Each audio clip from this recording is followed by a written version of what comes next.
बिस्मिल्लाहिर्रहमानिर्रहीम अस्सलामुअलैकुम। मैं हूं उमर इनाम और मेरे साथ मौजूद हैं शफ़क़त अली कुरैशी साहब। हम दोनों आज के इस प्रोग्राम में डिस्कस करेंगे कि आज यानी 17 जुलाई 2022 को पंजाब के 20 सूबाई हलकों में ज़िमनी इंतख़ाबात हो रही हैं, तो उसमें किस पार्टी की क्या सूरत हाल है और ओवरऑल PTI कितनी सीट्स लेती हुई नज़र आती है। बहुत शुक्रिया शफ़क़त अली कुरैशी साहब। थैंक यू सर, आप मुख्तसर मगर जामे अंदाज में ना बताने की कोशिश करें कि ये जो 20 हलके हैं इन सब को आप कवर कर लें, या फिर आपने क्योंकि स्टडी भी किया है, कुछ हलकों में आप गए हैं, कुछ ईद की छुट्टियों में मैंने भी जनूबी पंजाब के हलके देखे हैं, तो फिर हम उसको ओवरऑल डिस्कस कर लें कि कितनी सीट्स PTI ले सकती है, क्योंकि इस वक्त ये इक़्तिदार की जंग है। ये सिर्फ एक बाई इलेक्शन नहीं है, बल्कि ये रिजीम चेंज ऑपरेशन के बाद इस वक्त सबसे बड़ी जो इक़्तिदार की स्ट्रेक पे लगे हुए हैं सबके।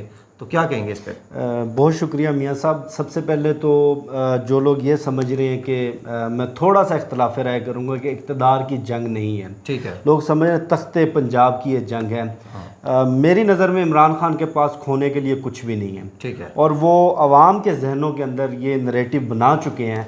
जिस तरह से देखें, इमरान खान बामुकाबला पूरी PDM 12 जमातें, रियासती मशीनरी, हुकूमती मशीनरी, हाँ जी, हुकूमती और रियासती मशीनरी, बिल्कुल, और तन्हा इमरान खान। फिर मियाँ साहब आप ये देखें कि पंजाब के जिन 20 हलकों के अंदर ज़िमनी इलेक्शन हो रहा है, 2018 के आम इंतखाबात में इन 20 में से 10 हलकों के अंदर आज़ाद उम्मीदवार जीते थे, बिल्कुल, और 10 हलकों के अंदर PTI के टिकट होल्डर जीते थे। आज़ाद उम्मीदवार बाद में PTI में शामिल हुए और PTI में शामिल होने के बाद ये इलेक्टेबल्स कह लें आप। हाँ, इलेक्टेबल्स थे और बाद में वो D-सीट हुए और उसके बाद ये सारा सिलसिला। कुछ लोग इंतखाबात से पहले शामिल हुए, कुछ लोग इंतखाबात के बाद शामिल हुए, बिल्कुल। लेकिन यह कि PTI के नज़रियाती लोग नहीं थे। अब जो सूरत हाल बनती हुई नज़र आ रही है, 20 में से जो 10 हलके हैं जिनके ऊपर PTI के टिकट होल्डर जीते थे, उन 10 में से करीबन 7 से 8 हलकों के अंदर PTI आ गया है वाज़े मार्जिन से। ठीक है, जीत रही है। ठीक है। 2-3 हलके ऐसे हैं जहाँ पे मुकाबला है। बकाया जो 10 हलके हैं ना मियाँ साहब, उन 10 हलकों के अंदर जो इलेक्शन डे इलेक्टेबल जीते थे, जो इलेक्शन डे की साइंस होती है, वो किस तरह से PTI यूटिलाइज़ करती है, नून लीग किस तरह से यूटिलाइज़ करती है। उसके अलावा कुछ हलके ऐसे हैं, बड़ा इंटरेस्टिंग फैक्ट मेरे सामने भी आए, कुछ हकाइक के 2-3 हलके ऐसे हैं जहाँ पर आज़ाद उम्मीदवार जीत रहे हैं। अब अगर बात कर ली जाए लाहौर की, लाहौर के अंदर 4 हलकों में ज़िमनी इलेक्शन हो रहा है। बिल्कुल। 4 में से 2 हलकों के अंदर PTI की वाज़ेह पोजीशन है, आगे है, और एक हलका ऐसा है जिसमें थोड़े से मार्जिन से PTI आ गया है। हाँ। और एक हलका ऐसा है जहां पर नून लीग आ गया है। PP 170 ये PTI का सबसे मजबूत हलका है, टाउनशिप का इलाका यहाँ पर आता है। PCSIR और पंजाब सोसाइटी जब मिडिल क्लास लोग हैं, और नून लीग के उम्मीदवार चौधरी अमीन ये ओन चौधरी के भाई साहब हैं। बिल्कुल सही है, वो तो हार जाएंगे, वो नहीं जीत रहे। ये तो यहाँ पर कोई मतलब नजर ही नहीं आ रहा, बहुत नफरत है उसके खिलाफ, चौधरी के, और वो निकला भी नहीं। कोई मतलब उसके लोगों के साथ वो ओन चौधरी के साथ तो पर्सनल लिया हुआ है ना PTI के जो वहाँ के कारकुनान हैं, उन्होंने पर्सनल, उन्होंने कहा इसको तो हम मारेंगे जहाँ नजर आएगा, अंडे मारेंगे। दूसरा हल्का है मियाँ साहब PP 167। यहाँ पर नून लीग का जो उम्मीदवार है नज़ीर चौहान, उसकी हालत बड़ी पतली है। आपको याद होगा कि यहाँ पर एक झगड़ा भी हुआ था, और जो PTI का उम्मीदवार है शबीर गुज्जर, उसने बड़ी मेहनत की है और डोर टू डोर कैंपेन की है, दिन रात एक किया है। वफाकी कॉलोनी, जौहर टाउन, फैसल टाउन के कुछ ब्लॉक्स हैं, और जो यहाँ पर जिसे कहते हैं ना कि जो वाज़े फ़र्क जिस फैक्टर ने डाला है, वो मिनहाजुल कुरान का 6 से 7 हज़ार वोट है। जिंदाबाद। ठीक है, बिल्कुल। मरकज़ भी उधर है, और वो सारा इलाका शहरी मिडिल क्लास वर्किंग क्लास का इलाका है। ये सारे का सारा वोट बैंक इधर गया है, और PTI का उम्मीदवार यहाँ पर बहुत स्ट्रॉन्ग है। और उसके अलावा जो इससे अगला हल्का है PP 168, यहाँ पर नून लीग का उम्मीदवार असद खोखर है। असद खोखर के बारे में, ये वो हल्का है जो क्योंकि असद खोखर मैनेज कर रहे हैं पुलिस के जरिए, और ये पिछले दिनों इनके कन्वेंशन पर भी जाके पुलिस वालों ने ऐसे गर्दन से भी पकड़ा है इसको, ये जो इनके नवाज अवान है PTI के यहाँ से उम्मीदवार। लेकिन इस हलके के अंदर जिस तरह से जो इमरान खान की कैंपेन रही है, जो नून लीग का कारकुन बुझा बुझा नज़र आ रहा है, जो महंगाई का फैक्टर है, यहाँ पर कोई अपसेट हो सकता है। ठीक है, पीटीआई अपसेट कर सकती है। हाँ बिल्कुल सही है। वैसे जो नून लीग का उम्मीदवार है उसकी पोजीशन ये वो हल्का है जो सबसे ज्यादा मजबूत जहां नेक टू नेक जाने लेकिन यहाँ पर पीटीआई अपसेट कर सकती है, और यही वजह है कि उन्होंने सलमान रफ़ीक, साद रफ़ीक, अयाज सादिक से इस्तीफे दिलवाकर उनको लाहौर के अंदर इन हलकों में भेजा है। अगला हल्का है पीपी 168। ये जो टिपिकल लाहौर, पुराना लाहौर, गढ़ी शाहू का इलाका, उससे मुलिका इलाके, ये वो हल्का बनता है। यहाँ से अलीम खान जीता था। ठीक है। और उस वक्त 2018 के इंतखाबात में अलीम खान का मुकाबला नून लीग के उम्मीदवार राना शराफत से था। राना शराफत ने 45,000 वोट लिए थे। इस मरतबा चूंकि अलीम खान इलेक्शन नहीं लड़ रहे, तो उन्होंने राना शराफत को ही टिकट दिया है। ठीक है। और अलीम खान की सपोर्ट भी हासिल है। हाँ। बज़ाहिर तो होना ये चाहिए था कि अलीम खान का उम्मीदवार कौन है?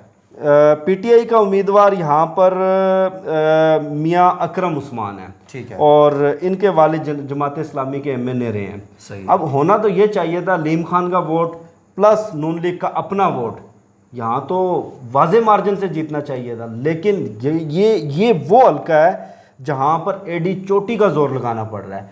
इस हल्के के अंदर ख़ास तौर पे सलमान रफ़ीक और अयाज सादिक को ड्यूटी दी गई है, उनको मुस्तफ़ी करवा कर। ठीक है। अब जो ये लाहौर के हो गए, लाहौर के 2 हल्के पीटीआई जीत चुकी है एक तरह से। मतलब एक वो हम देखिए, कम मार्जिन से जीतेगी। हम कोई पेशगोई तो नहीं कर सकते, लेकिन तो फिर ये है ना, जीत चुकी है ना। अब वो कल जिन्होंने करना है, वो जो खुफिया हाथ हैं, 3 हल्कों के अंदर मैनेज कर जाए। पीटीआई आगे है। हाँ। लेकिन तीसरे हल्के में मुकाबला है। ठीक है। चौथे हल्के में पीटीआई अपसेट भी कर सकती है। नून लीग भी 2 हल्कों में अपसेट कर सकती है। 2-2 से बराबर भी हो सकता है।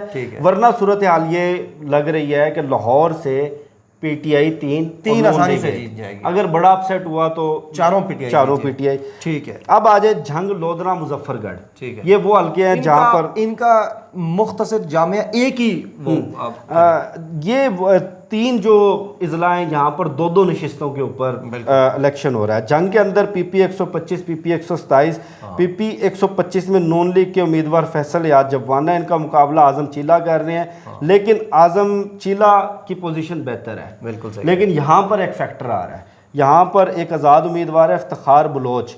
इफ्तिखार बलोच की बेटी ने गुज़श्ता इलेक्शन में 65,000 वोट लिया था, और इस मरतबा इफ्तिखार बलोच को तहरीक लब्बैक की हिमायत भी हासिल है। वो अपसेट कर सकते हैं, आज़ाद उम्मीदवार। ठीक है। और ये भी हो सकता है कि वोट टूटने की वजह से आज़ाद उम्मीदवार वोट तोड़े, वोट टूटने की वजह से नून लीग भी ये सीट निकाल सकती है। जो पीपी 127 है जंग, वहाँ पर पीटीआई के उम्मीदवार है महर नवाज भरवाना। उनकी पोजीशन बहुत बेहतर है, क्योंकि उनको सियाल शरीफ की गद्दी की हिमायत भी हासिल है। गुलाम बीबी भरवाना भी और शेख वकास अकरम भी उनकी हिमायत कर रहे हैं। बाबा सुल्तान बाहू के जो गद्दी नशीन है वो भी पीटीआई की हिमायत कर रहे हैं।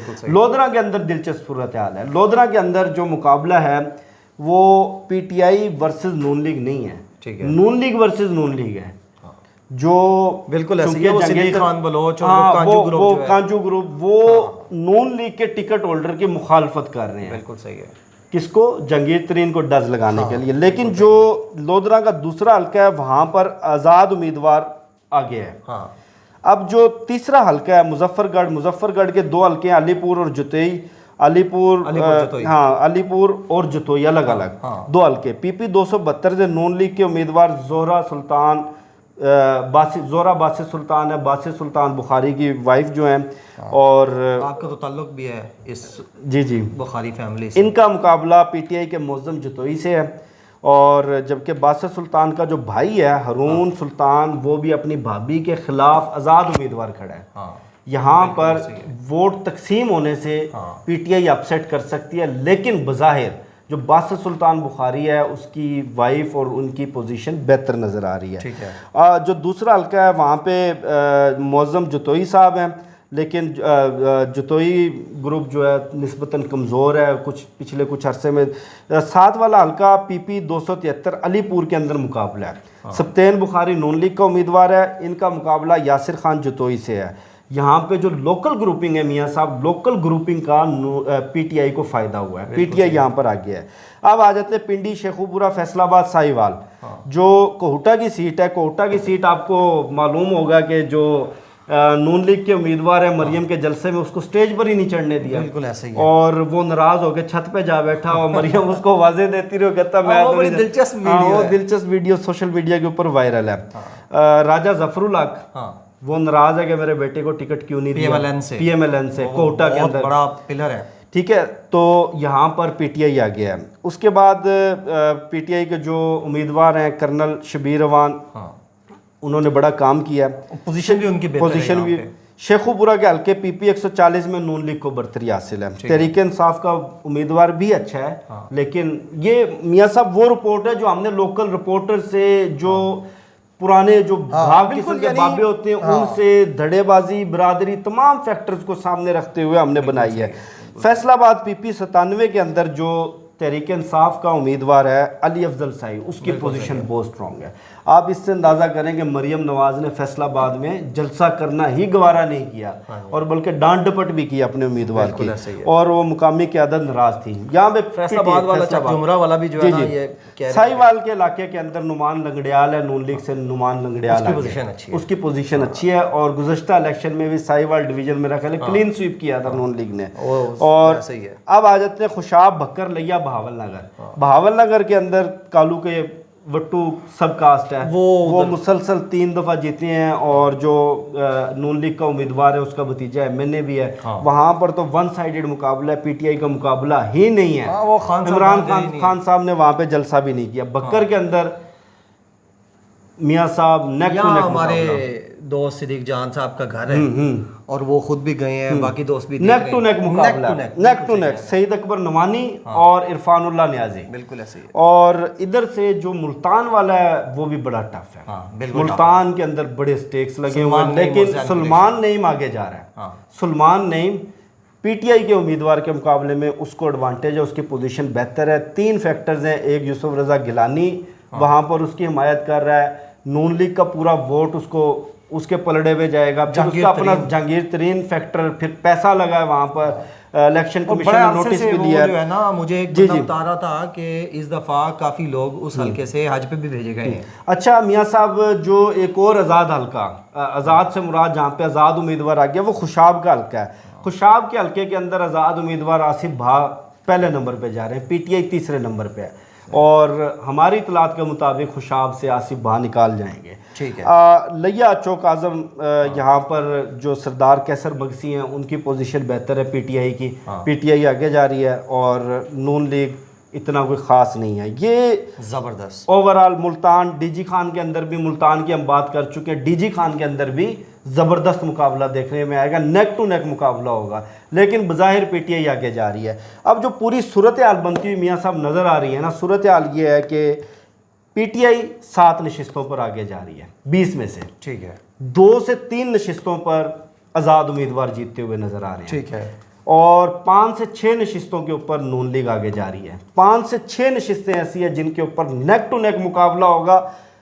इलेक्शन का जो दिन है उसकी जो मैनेजमेंट है वो डिसाइड करेगी, और उसके साथ साथ टर्न आउट डिसाइड करेगा। जो अच्छा खेल गया और जो अपने वोटर्स को मुतर्रक करके बाहर निकाल कर ले आया, अगर टर्न आउट 50% से ज़्यादा रहा, जो कि जो जनरल पोल होता है उसमें होता है, बाय पोल के अंदर इतना टर्न आउट नहीं होता, ये एक बहुत बड़ा फैक्टर होगा, और ये कल के दिन के अंदर डिसाइड होगा। कुरैशी साहब, अभी अली सलमान अलवी साहब भी ये कह रहे थे, आप भी ये कह रहे हैं कि अगर टर्न आउट ज़्यादा हुआ, जहाँ भी हुआ वहाँ तो पीटीआई जीत, वहाँ पीटीआई जीत जाएगी। यानी अब ये वो आप वाली बात है कि कैसे उस दिन देखिए मैनेज कैसे करना। 3 जो आज़ाद उम्मीदवार हैं वो भी डेफिनेटली उस ग्रुप में जाएंगे जिसकी अक्सरियत होगी, जो जीत रहा होगा, जो हुकूमत बना रहा होगा, जो हुकूमत बना रहा होगा। बिल्कुल सही। और जो कल के दिन की पोलिंग डे की साइंस है, आज जो के अच्छी आज के दिन मतलब नया दिन शुरू हो गया, जो अच्छी मैनेज कर गया वो निकाल जाएगा। क्योंकि देखें, ये नज़रअंदाज नहीं करना चाहिए फैक्टर कि 12 जमातें, 12 जमातों का वोट, रियासती मशीनरी, हुकूमती मशीनरी, वसाइल,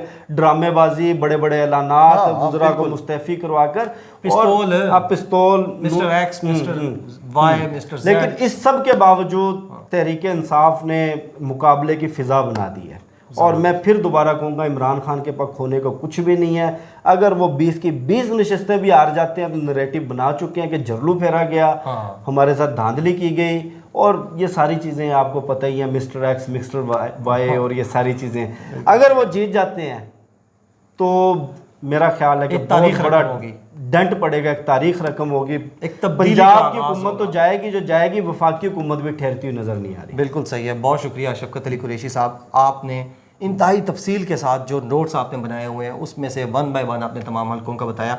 मुझे तो बहुत इंटरेस्टिंग लगा है, उम्मीद है हमारे नाज़रीन को भी पसंद आया होगा। अपना बहुत ज़्यादा ख्याल रखिएगा, बहुत शुक्रिया, अल्लाह हाफ़िज़, पाकिस्तान जिंदाबाद।